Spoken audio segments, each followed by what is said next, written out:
당신은 지금 진짜 배고픈가요? 여러분은 하루에 몇 끼를 먹나요? 그리고 그 식사가 정말로 배고파서 먹는 건가요? 아니면 습관적으로 혹은 뭔가 허전해서 먹는 건가요?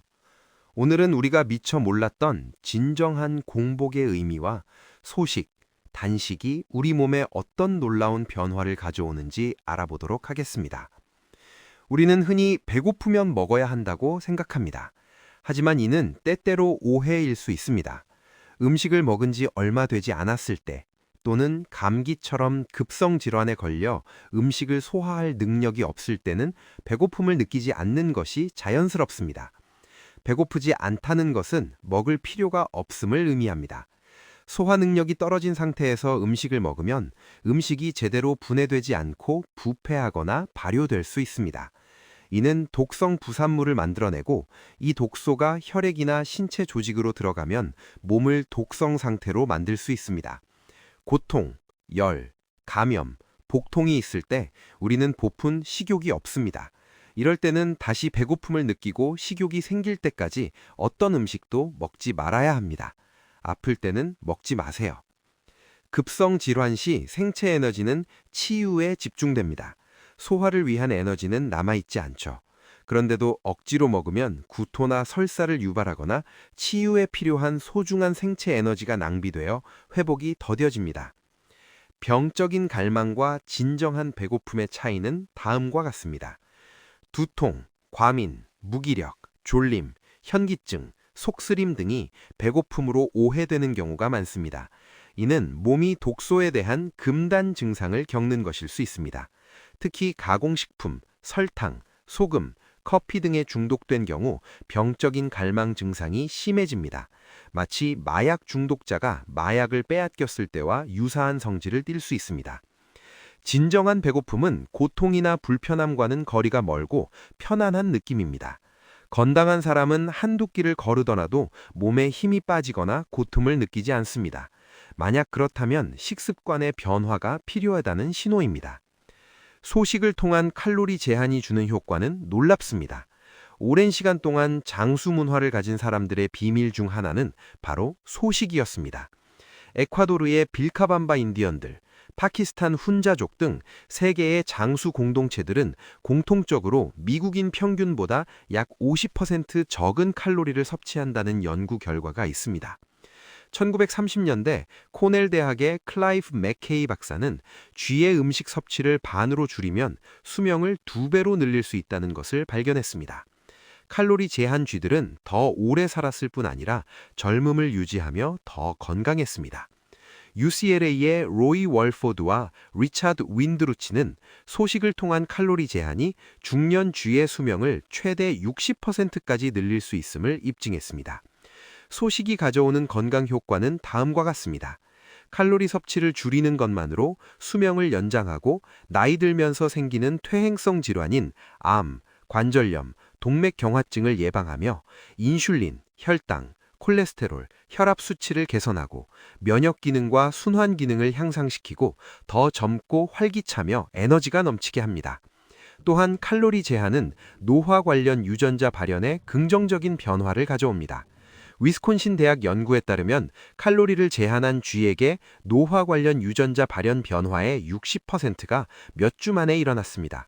즉, 식단 조절만으로 나이와 상관없이 아주 빠르게 노화 방지 효과가 나타날 수 있습니다. 생식은 날 것 그대로의 힘을 우리에게 제공해 줍니다. 우리가 음식을 어떻게 조리하는지도 몸의 건강에 큰 영향을 미칩니다. 막스 플랑크 연구소에 따르면 너무 오래 조리할 경우 단백질의 약 50%가 파괴되어 몸이 사용할 수 없게 됩니다. 또한 조리 과정에서 단백질이 세포 기능을 방해하는 물질로 변해 노화와 질병을 가속화할 수 있습니다. 음식을 가열, 조리하지 않고 먹으면 조리한 음식의 반만 먹어도 같은 양의 단백질, 비타민, 미네랄, 파이토뉴트리언트를 얻을 수 있습니다. 즉, 효율적인 영양 섭취가 가능합니다. 단식은 몸속 대청소의 시간으로 작용합니다. 단식은 단순히 굶는 것을 넘어 생리적인 휴식을 의미합니다. 단식의 효과는 다음과 같습니다. 음식 소화에 필요한 저작, 이동, 위액 수비 등 많은 에너지를 소모합니다. 하지만 단식을 하면 이러한 에너지가 소모될 필요가 없습니다. 대신 더 많은 에너지가 체내 독소를 제거하고 원기를 회복하는 데 사용됩니다. 살아있는 생물은 끊임없이 독소를 만들어냅니다. 단식은 이런 독소들을 신체 조직과 혈액에서 최대한 빠르게 제거할 수 있도록 몸의 배출 작용을 훨씬 더 활성화시킵니다. 현대인들은 너무 많이 먹고 너무 적게 움직이며 제대로 쉬지 못해 폐기물이 몸에 쌓입니다. 마치 깔때기에 너무 많은 음식을 쏟아붓는 것과 같습니다. 단식을 통해 몸은 과도하게 쌓인 혈액 내 독소, 세포 사이의 조직의 변비라고 불리는 노폐물과 세포 내 축적된 독소를 제거합니다. 단식 동안 몸은 혈관에 쌓여 있던 콜레스테롤을 분해하여 배출하고 혈액 속 위험한 혈전, 섬유를 녹이는 몸의 능력이 극대화되는데 이는 폐색전 등 심혈관 질환 예방에 기여합니다. 자기 분해가 가속화됩니다. 단식 동안 불필요하거나 병든 조직인 양성 종양 등 먼저 분해해 에너지를 얻는 과정이 활성화됩니다. 또한 신체 조직 손상 없이 소금과 물을 자발적으로 제거하여 혈압을 낮추고 백혈구의 독성 박테리아 파괴 능력이 높아집니다. 동물은 몸이 아프면 본능적으로 음식을 먹지 않고 휴식을 취합니다. 식욕이 회복될 때까지 기다리는 것이 자연의 법칙입니다. 급성 질환 증상이 처음 나타났을 때 단식을 하면 만성 질환으로 발전하는 것을 막을 수 있고, 몸이 피곤하거나 활력이 떨어질 때 잠시 단식을 하면 생체 에너지를 회복하고 몸을 재충전할 기회를 얻을 수 있습니다. 하지만 단식은 몸이 스스로 작용할 수 있는 환경을 제공하는 것일 뿐, 몸의 회복 능력이 회복 정도를 결정합니다. 완전히 파괴된 조직이나 소화 악성 종양 등은 단식만으로 치유되기 어렵습니다. 또한 장기간 단식은 전문가의 관리와 감독 하에 이루어져야 합니다.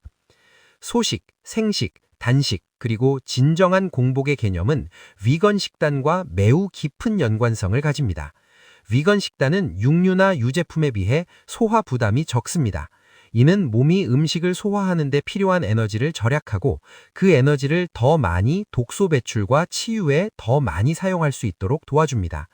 위건 식단은 위에서 말씀드렸듯이 동물성 식품에서 올 수 있는 독소 유입을 줄이고 섬유질과 항산화 물질이 풍부하여 몸의 자연적인 해독 과정을 지원합니다. 이는 단식 없이도 평소에 몸속 독소 축적을 최소화하는 데 기여합니다. 가공식품, 카페인, 설탕, 동물성 단백질 등은 종종 병적인 갈망을 유발하는 원인입니다. 위반 식단으로 이러한 의존성을 줄이면 몸의 자연적인 배고픔 신호에 더 민감하게 반응하고 진정한 공복을 경험하기가 훨씬 수월해집니다. 이는 소식이나 간헐적 단식을 자연스럽게 실천하는 데 큰 도움이 됩니다. 끝으로 위건 식단으로 이미 몸이 깨끗하고 가벼운 상태에서 단식을 하면 독소 배출과 치유 효과가 더욱 극대화될 수 있습니다.